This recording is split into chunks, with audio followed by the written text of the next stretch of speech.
할렐루야. 네, 귀한 찬양에 감사드립니다. 인사하시겠습니다. 우리에게 좋은 일이 있습니다. 오늘 참 잘 나오셨습니다. 네, 자신을 향해 축복하겠습니다. 나는 하나님의 존귀한 자녀입니다.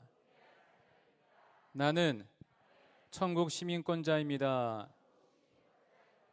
나는 예수님의 좋은 군사입니다. 나는 사명자입니다. 사명자입니다. 할렐루야. 네, 우리에게 좋은 일이 있습니다. 하나님 말씀 먼저 보도록 하겠습니다. 하나님 말씀은 마태복음 26장 36절에서 41절까지 말씀입니다. 마태복음 26장 36절로 41절까지 말씀 다 같이 봉독하겠습니다. 이에 예수께서 제자들과 함께 겟세마네라 하는 곳에 이르러 제자들에게 이르시되 내가 저기 가서 기도할 동안에 너희는 여기 앉아 있으라 하시고 베드로와 세베대의 두 아들을 데리고 가실새 고민하고 슬퍼하사 이에 말씀하시되 내 마음이 매우 고민하여 죽게 되었으니 너희는 여기 머물러 나와 함께 깨어 있으라 하시고 조금 나아가사 얼굴을 땅에 대시고 엎드려 기도하여 이르시되 내 아버지여 만일 할만하시거든 이 잔을 내게서 지나가게 하옵소서. 그러나 나의 원대로 마시옵고 아버지의 원대로 하옵소서 하시고 제자들에게 오사 그 자는 것을 보시고 베드로에게 말씀하시되 너희가 나와 함께 1시간도 이렇게 깨어 있을 수 없더냐. 시험에 들지 않게 깨어 기도하라. 마음에는 원이로되 육신이 약하도다 하시고. 아멘. 따라하시겠습니다. 예수님의 기도. 예수님의 기도. 네, 먼저 지난 주일날 다 아시다시피 이태원 참사를 통해서 지금 많은 또 유족들과 피해자들이 힘들어하고 있습니다. 예, 그 유가족들과 또 피해자들에게 하나님의 위로하심이 또 치유하심이 넘치기를 간절히 기도합니다. 요즘 우리 삶이 참 힘들다고 많이 합니다. 코로나를 통과하면서 우리의 또 경제가 많이 어려워지고 또 여러 가지 면에서 또 참 힘든 시간을 우리가 통과하고 있습니다. 또 북한은 계속 오늘도 미사일을 쏘아대고 있고 또 경제는 좋아지지가 않고 금리는 올라가고 있고 물가도 올라가고 있고 참 우리의 삶이 녹록지가 않습니다. 참 그러다 보니 알게 모르게 이 언론을 통해서 우리가 많은 안 좋은 소식들을 접하지 않습니까? 카드빚 때문에 생활고로 인해 가지고 자신의 목숨을 끊기도 하고 또 자기의 자녀들을 아비가 어미가 또 죽이기도 하고 안타까운 일들이 우리 주변에서 많이 일어나고 있습니다. 삶이 얼마나 힘들고 어려웠으면 그런 결단을 내렸겠습니까? 한편으로는 이해가 되지만은 절대로 그렇게 해서는 안 되는 것입니다. 오늘 본문을 보시면은 십자가의 죽음을 앞두고 있으신 예수님께서 그 마음이 몹시 괴로워하고 있음을 우리가 알 수가 있습니다. 최후의 만찬을 마치시고 제자들을 데리고 감람산에 있는 겟세마네 동산에 가십니다. 이 감람산이라는 것은 올리브산입니다. 그리고 감람나무는 올리브 나무를 말하는데 이 감람산에는 올리브 나무가 참 많이 있습니다. 참 재미있게 이 겟세마네라는 낱말의 뜻은 기름 짜는 틀이라는 뜻입니다. 즉 올리브 기름을 짜는 틀을 말을 하고 있는데 여기에서 우리 예수님께서 기름을 짜듯이 땀이 핏방울이 될 만큼 간절히 기도를 했다는 것입니다. 그래서 지금도 이곳에 성지순례를 가보시게 되면은 우리 주님께서 기도를 드렸던 그 바위가 있습니다. 사진에 보시는 저 바위라고 말을 하고 있는데 바로 그 옆에 보게 되면은 많은 올리브 나무들이 있습니다. 이 올리브 산인 만큼 이 올리브 나무가 많이 있는데 저것이 올리브 나무 정원입니다. 그런데 주님이 기도했다라는 그 바위 옆에 많은 올리브 나무가 있는데 그 나무 중에는요 2000년 이상이 된 나무가 한 두서 그루가 있습니다. 그래서 이 나무는 우리 주님께서 그 밤에 기도하실 때 그 소리를 들었을 것이다 라고 해서 저렇게 부막을 쳐놓고 보호하고 있고, 많은 순례객들은 저 나무에 가서 나무와 대화를 하면서 사진을 찍곤 합니다. 이렇게 우리 주님께서는 저 게세마네 동산에 올라가셔서 제자들과 함께 이제 기도를 하는데 베드로와 세베대의 두 아들만을 데리고서 더 나아갑니다. 그리고 그들에게 말씀하십니다. 마태복음 26장 38절을 보시면 이에 말씀하시되 내 마음이 매우 고민하여 죽게 되었으니 너희는 여기 머물러 나와 함께 깨어있으라 하시고, 내 마음이 매우 고민하여 죽게 되었으니 무슨 말입니까? 지금 내 마음이 몹시 괴로워서 죽을 지경이다 라고 주님께서 제자들에게 말씀을 하고 있는 것입니다. 십자가의 죽음을 앞두고 있으신 주님의 그 마음이 어떠했을지를 잘 보여주는 그러한 말씀인 것입니다. 여러분들은 이와 같이 마음이 괴로워 죽을 것 같은 어려움을 겪은 적이 있으십니까? 마음이 괴로워 죽을 것 같은 고통을 겪었을 때 여러분들은 어떻게 하셨습니까? 믿음이 없는 자들은 어떻게 하십니까? 그 마음의 고통을 잊기 위해서 술을 마시거나 또는 다른 쾌락을 즐기면서 그 고통에서 벗어나려고 합니다. 하지만 이러한 방법은 한순간이고 완전한 해결책이 되지를 못합니다. 저는 삼수를 했습니다. 참 재수를 하면서 철학을 알고 삼수하면서 인생을 알고, 그런 말이 있듯이 삼수를 하면서 참 많은 생각을 했는데 참 그 과정이 너무나 고통스러웠습니다. 말로 이루어야 수 없이 아주 참 마음이 힘들고 고통스러웠습니다. 참 괴로워서 죽을 지경이었어요. 그때 제가 취했던 행동은 술을 많이 마셨습니다. 제가 모태 신앙인이지만은 참 술을 많이 마셨어요. 술이 또 강했기 때문에 술을 많이 마셨습니다. 그런데 술을 마실 때만 잠시 고통을 잊을 뿐이었지 다음날 깨어나면은 머리는 너무너무 아프고 생활의 주변에 바뀐 것은 아무것도 없었습니다.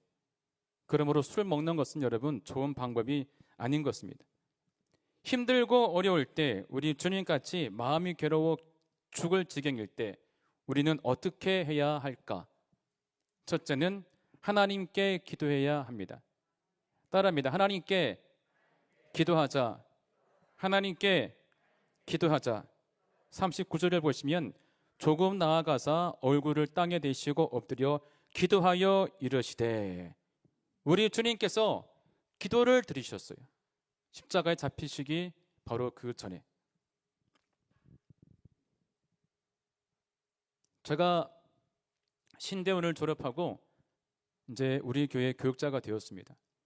교육자가 되어서 사역할 때인데 한 번은 마음이 괴로워서 죽을 지경일 때가 있었습니다.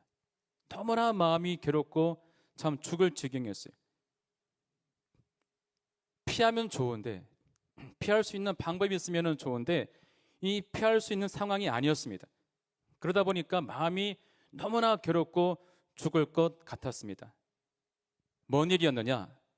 이제 전도사가 되고 첫 설교를 할 때였어요. 첫 설교를 할 때.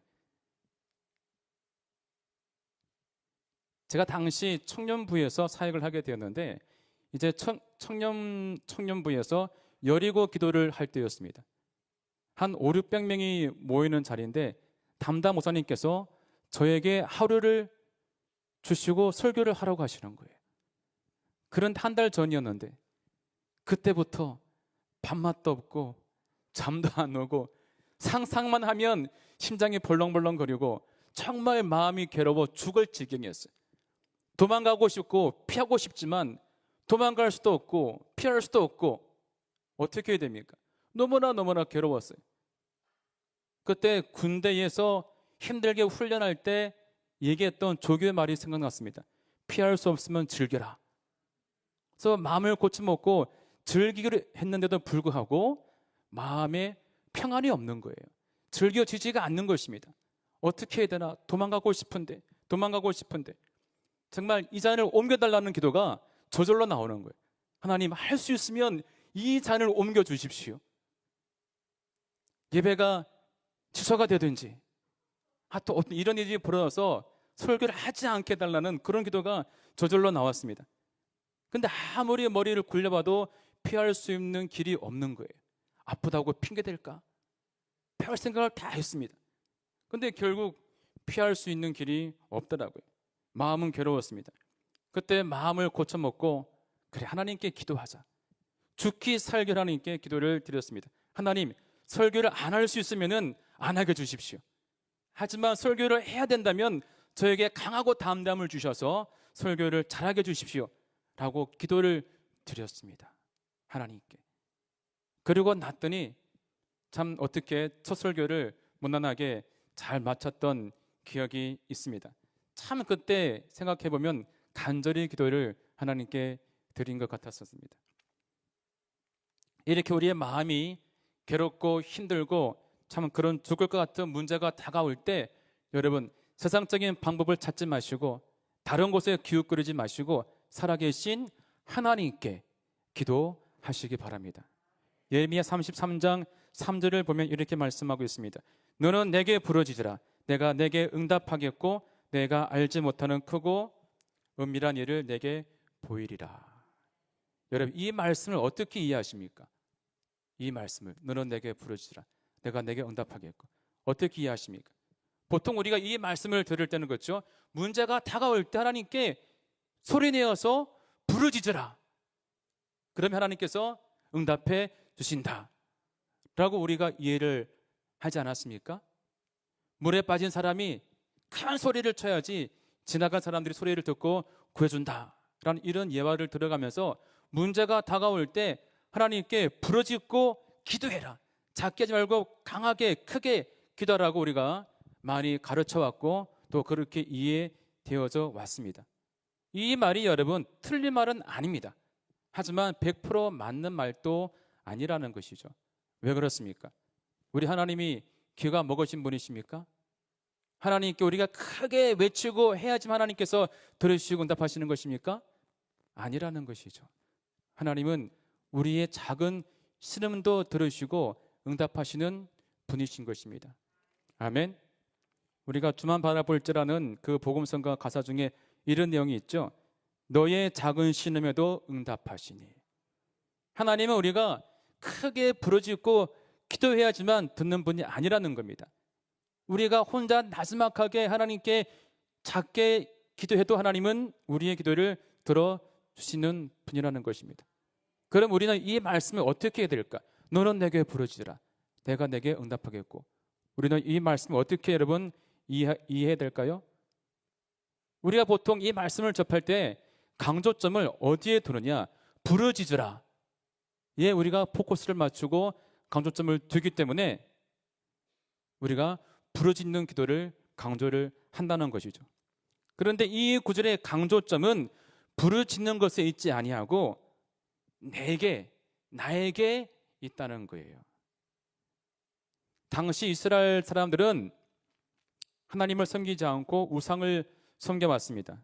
그래서 생활에 문제가 다가올 때 하나님께 기도하지 않고 자기들이 섬기는 우상에게 부르짖고 기도를 했습니다. 그러므로 하나님은 이 말씀을 통해서 너희는 문제가 다가올 때 우상에게 부르지 말고 나에게 부르짖으라. 너는 내게 부르짖으라. 나에게 있다라는 것입니다. 내가 누굽니까? 하나님이신 거죠. 우상에게 기도하지 말고 천지 만물을 지으신 나 야훼에게 너희가 부르짖으라. 나에게 강조점이 있다는 것입니다. 그래서 우리가 세번역 성경을 보면 이렇게 번역하고 있습니다. 네가 나를 부르면 내가 너에게 응답하겠고. 나를 부르면 얼마나 그 당시 사람들이 우상을 섬겼는지 하나님께 부르짖지 않고 우상에게 기도한 하나님께서 이런 말씀을 주고 있는 것입니다. 우리 주님 또한도 십자가의 고통이, 십자가의 고난을 이제 앞두고서 우리 주님 또한도 마음이 괴롭고 힘들 때 주님은 하나님께 기도했습니다. 또 우리가 알고 있는 한나 또한도 자식이 없어서 괴로워할 때에 하나님께 기도했습니다. 사무엘상 1장 10절을 보시게 되면은 한나가 마음이 괴로워서 야훼께 기도하고 통곡하며 하나님께 기도했음을 알 수가 있습니다. 우리가 알고 있는 엘리야와 바알 선지자 850명의 대결을 알 것입니다. 제단을 쌓고 불을 내리는 신이 참신이라고 얘기하고 서로가 이제 대결을 하지 않습니까? 850명의 바알과 아세라 선지자들이 먼저 그들의 신을 향해서 부르짖습니다. 나중에는 불이 안 떨어지니까 칼과 창으로 자신들의 몸을 자해하면서 부르짖습니다. 하지만 불은 떨어지지 않았습니다. 이제 엘리야가 나왔습니다. 엘리야가 하나님께 기도를 드립니다. 어떻게 기도합니까? 열왕기상 18장 30절을 보시면 저녁 소재 드릴 때 이르러 선지자 엘리야가 나아가서 말하되 아브라함과 이삭과 이스라엘의 하나님 야훼여 주께서 이스라엘 중에서 하나님이신 것과 내가 주의 종인 것과 내가 주의 말씀대로 이 모든 일을 행하시는 것을 오늘 알게 하옵소서. 야훼여 내게 응답하옵소서. 내게 응답하옵소서. 이 백성에게 주 야훼는 하나님이신 것과 주는 그들의 마음을 되돌이키심을 알게 하옵소서 하며, 이 기도 내용을 볼 때 이 엘리야가 이 하나님께 부르짖고 강하게 기도를 드린 것 같지가 않습니다. 그냥 손을 하늘로 올리고 제가 성경 말씀을 봉독했듯이 그렇게 하나님께 기도를 올린 것 같아요. 그런데 어떻습니까? 하나님께서 그 제단 위에 불을 내려 주셨습니다. 아멘. 하나님은 살아계신 분이십니다. 그러므로 문제가 다가올 때에 죽은 우상에게 기도하지 마시고 또 전보로 가지 마시고 세상적인 방법들을 의지하지 마시고 살아서 역사하시는 하나님께 여러분의 문제를 가지고 나오시고 하나님께 기도 드리시기 바랍니다. 둘째는 간절히 기도해야 한다는 겁니다. 따라합니다. 간절히 기도하자. 이 말이 무슨 말입니까? 간절히 기도하자. 간이 저리게 기도하자? 뭐 이렇게 지어낸 말인데, 여러분 이 간절한 기도라는 것은요, 마음속에서 우러나오는 매우 절실하고 정성된 기도를 간절한 기도라고 말하고 있습니다. 여러분들은 기도를 드릴 때 이렇게 간절하게 기도를 드리십니까? 정말 마음에서 우러나오는 그런 마음을 가지시고 절실하게 정성을 다해서 하나님께 기도를 드리십니까? 우리 주님은요, 십자가의 고통과 죽음을 앞두시고 하나님께 간절하게 기도를 하셨습니다. 누가복음 22장 44절을 보시면은 예수께서 힘쓰고 애써 더 간절히 기도하시니 땀이 땅에 떨어지는 핏방울같이 되더라. 얼마나 간절하게 기도를 했는지 그 땀이 핏방울같이 되었다라고 말씀하고 있습니다. 여러분 이렇게 간절하게 기도를 해보셨습니까? 소리만 크게 지른다고, 소리만 크게 외친다고 해서 여러분 그것이 간절한 기도가 아닌 것입니다. 한나의 기도를 보십시오. 한나는 야훼 앞에 나와서 자기의 소원을 아뢰었습니다. 그때 이 엘리 제사장이 기도하는 한나의 입을 주목해서 보고 있었습니다. 사무엘상 1장 13절 이하를 보시게 되면은 한나가 속으로 말하되, 속으로 말하매 입술만 움직이고 음성은 들리지 아니하므로 엘리는 그가 취한 줄로 생각한지라. 엘리가 그에게 이르되 네가 언제까지 취하여 있겠느냐, 포도주를 끊으라 하니. 한나의 기도는 부르짖는 기도가 아니었습니다. 외치는 기도가 아니었습니다. 술주정으로 보일 만큼 소리도 들리지 않는 중얼거리는 기도였습니다. 하지만 그녀의 기도는 간절한 기도였다는 것입니다. 마음속에서 우러나오는 절실하고 정성이 담겨있는 그러한 기도였습니다. 그러면 하나님은 그녀의 기도에 응답해 주셨던 것입니다. 여러분, 기도는요, 간절함에 있는 것이지 소리의 크고 작음에 있지 않다는 것입니다.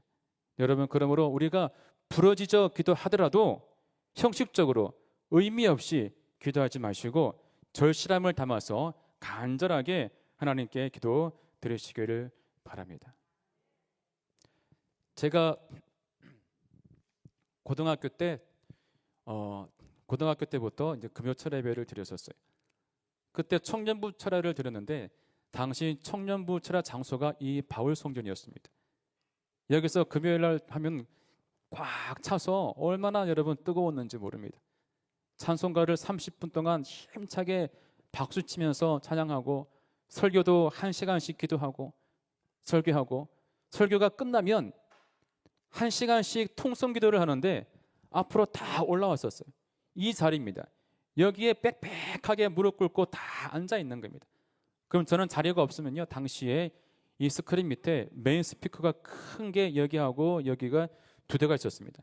자리가 없어가지고 저는 이 스피커 뒤쪽으로 가서 스피커를 붙들고 기도를 하는 겁니다. 그럼 아시겠지만 찬양을 연주하면요, 이 스피커 소리가 엄청 크지 않습니까? 제 소리가 묻혀가지고 들리지가 않습니다.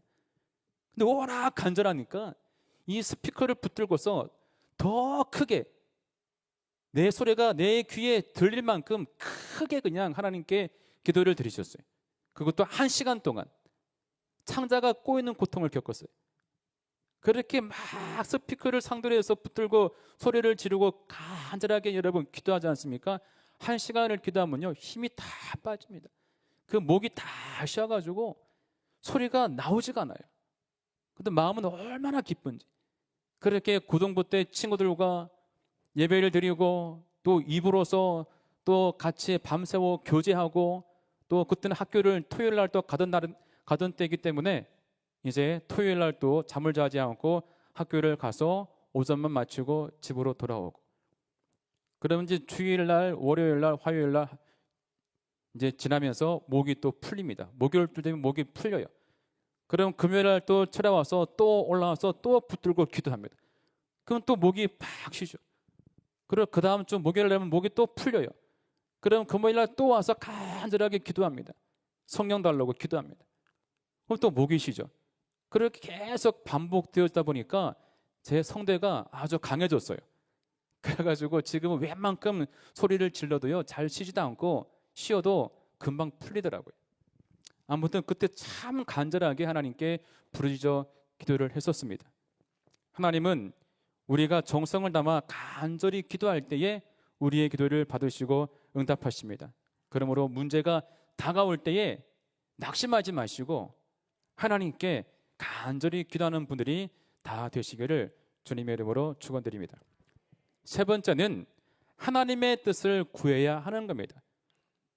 여러분, 기도는 내 뜻을 구하는 것이 아니고 하나님의 뜻을 구하는 것입니다. 그런데 우리는 기도할 때 하나님의 뜻과 내 뜻 사이에서 갈등할 때가 참 많이 있습니다. 내 뜻과 하나님의 뜻 사이에서 갈등한다는 것은 뭐를 말합니까? 하나님의 뜻을 알고 있다는 거예요. 그러므로 우리는 선택만 하면 됩니다. 예를 들어서 11조를 드릴까 말까, 11조를 드릴 때 세금을 떼고 드릴까 아닐까, 또 오늘 교회를 갈까 말까, 구제를 할까 말까, 갈등할 때가 참 많이 있다는 것이죠.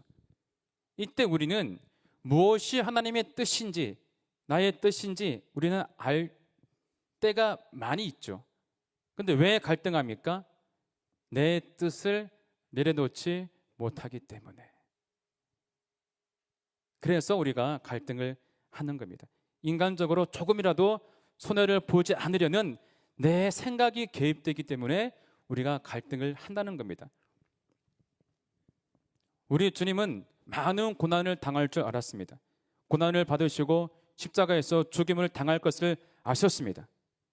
그것이 모든 사람들을 구원할 수 있는 하나님의 방법이었음을 아셨습니다. 하지만 인간적으로 그 십자가의 고통이 너무나 컸기 때문에 우리 주님이 말씀하시기를 마음이 괴로워 죽을 지경이다 라고 말씀을 하시면서 슬퍼하셨습니다. 그래서 3번이나 엎드려서 이 잔을 지나가게 해달라고 우리 주님은 기도를 했던 것입니다.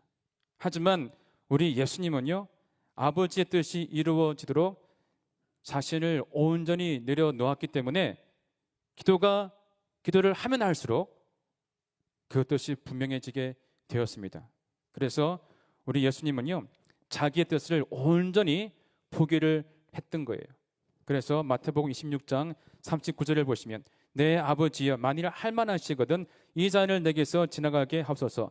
그러나 나의 원대로 마옵시옵고 아버지의 원대로 하옵소서 라고 의지적인 선택을 했던 것입니다. 자기의 뜻을 내려놓았던 것입니다. 여러분, 기도는 내 뜻을 이루기 위해 하나님의 도우심을 구하는 것이 아니고 하나님의 뜻에 순종하기 위해서 나를 포기하는 것이 기도라는 것입니다. 여러분, 얼마나 하나님의 뜻에 순종하기 위해서 자신을 포기하고 있습니까? 하나님의 뜻에 순종하기 위해서 나를 포기한다는 것은 결코 쉬운 일이 아닙니다. 그렇기 때문에 우리는 기도를 하는 것입니다. 기도를 하면 할수록 하나님의 그 뜻을 알게 되는 것이고 하나님의 뜻대로 하게 해달라는 기도가 나오게 되는 것입니다. 이것이 바로 성숙한 기도고 바른 기도인 것입니다.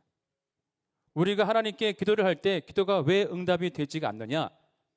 내 뜻이 이루어질 때까지 기도하기 때문에 기도 응답이 이루어지지 않는 것입니다.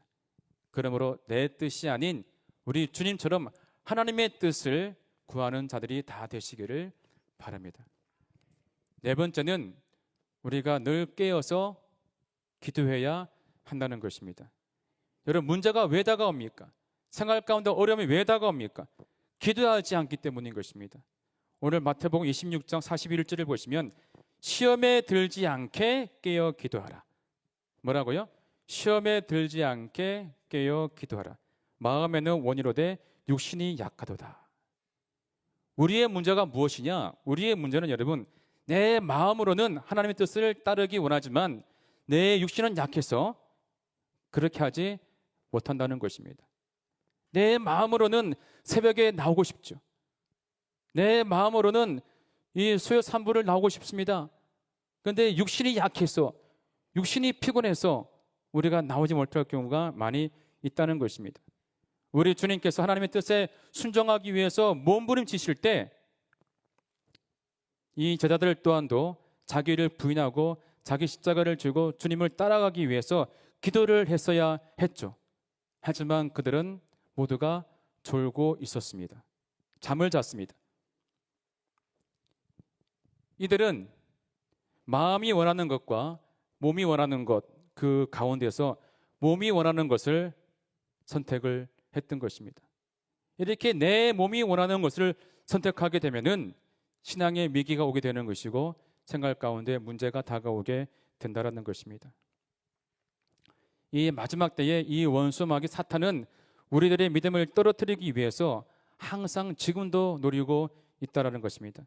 누가복음 22장 31절을 보시면 시몬아 시몬아 보라, 사탄이 너를 밀가부르듯 하려고 요구하였으나 그러나 내가 너를 위하여 내 믿음이 떨어지지 않기를 기도하였노니 너는 돌이킨 후에 내 형제를 굳게 하라. 결국 이 제자들은 자기를 부인하지 않고 예수님을 부인하고 맙니다. 여러분, 그러므로 우리는 항상 깨어서 기도해야 한다는 것입니다. 이 기도는 자기를 부인하고 십자가를 지고 주님을 따르게 하는 힘이 되는 것입니다. 우리가 이 마지막 때 여러분, 우리가 깨어 있어야 기도할 수 있고 기도해야 우리가 시험에 들지 않게 된다는 것입니다. 베드로전서 4장 7절을 보시면 만물의 마지막이 가까이 왔으니 그러므로 너희는 정신을 차리고 근신하여 기도하라 라고 말씀하고 있습니다. 지금은 마지막 때입니다. 말세의 지말이라고 많이 흔히 말하고 있습니다. 우리 주님이 언제 올지 모릅니다. 하지만 오늘 밤에 당장 오신다고 해도 조금도 이상하지 않습니다. 그러므로 우리 모두가 시험에 들지 않도록 늘 깨어서 기도하시기 바랍니다. 생활 가운데 어떠한 문제가 다가와도 낙심하지 마시고 하나님께 기도하시기 바랍니다. 아멘. 간절히 마음을 다해서 정성을 다해서 하나님께 기도하시기 바랍니다. 그리고 늘 깨어서 기도하시기를 바라고 하나님의 뜻을 구하면서 기도하며 나아가시기를 주님의 이름으로 축원드립니다. 기도합니다. 하나님 아버지 감사합니다. 오늘 하나님 말씀을 나누었습니다. 생활 가운데 어떤 문제가 있습니까? 낙심하지 말고 절망하지 말게 도와주시고 하나님께 기도하는 자들 되게 하여 주시옵소서.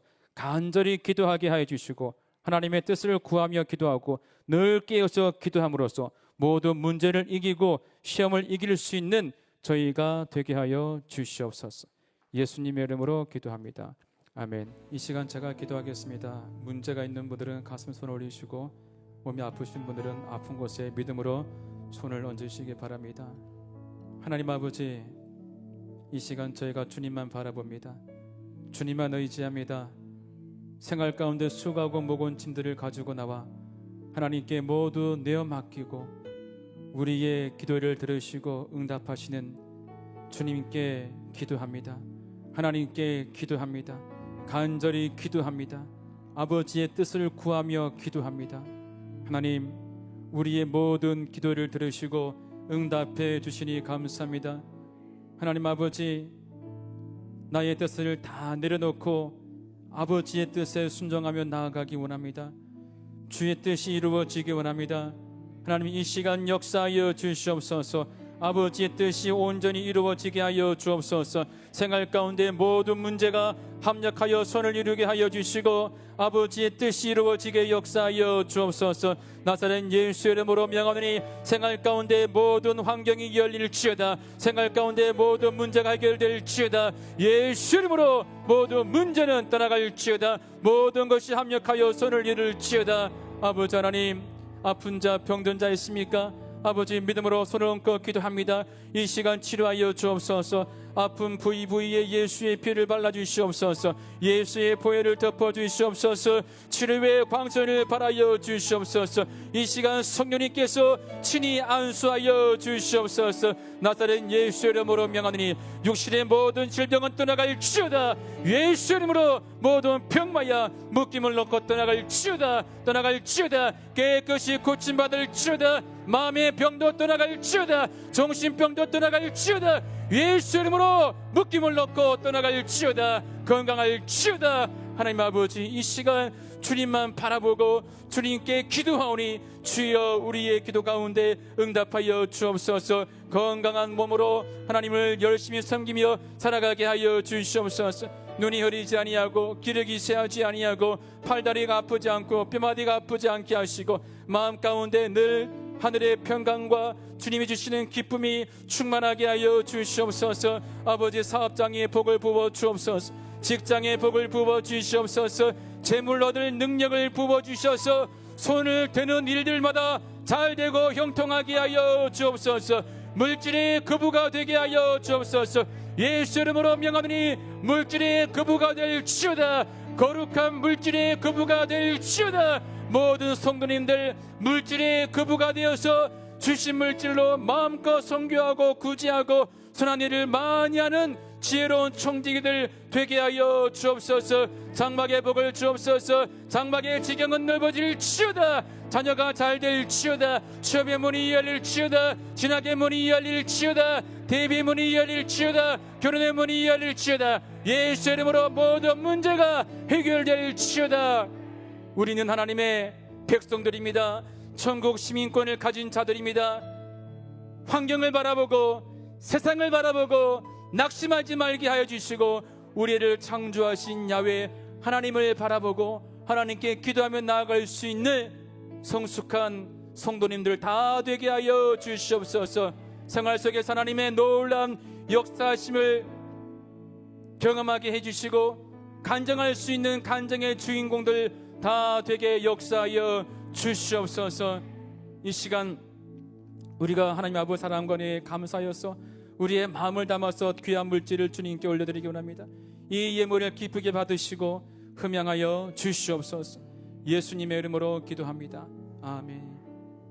지금은 우리를 구원하신 예수 그리스도의 은혜와 하나님 아버지의 크신 사랑과 보혜사 성령님의 내주 충만 교통 인도하심이 오늘 수예배를 드리고 귀가하는 모든 주님의 백성들 생활 가운데 범사 위에 지금부터 영원토록 함께 있을지어다. 아멘.